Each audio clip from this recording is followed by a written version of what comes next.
জমকালো আয়োজনের মধ্য দিয়ে শেষ হলো গোদনাইল প্রিমিয়ার লিগের ফাইনাল খেলা। গত 31 জানুয়ারি রাতে জমকালো আয়োজনের মধ্য দিয়ে শেষ হলো গোদনাইল প্রিমিয়ার লিগ সিজন 2 এর ফাইনাল খেলা। এই টুর্নামেন্টে মোট 7টি টিম অংশগ্রহণ করেন।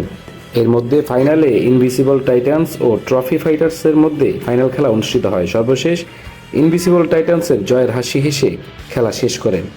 এ সময় অনুষ্ঠানে উপস্থিত ছিল দেলোয়ার হোসেন খোকন ও আজিমুল্লাহ বাপ্পি।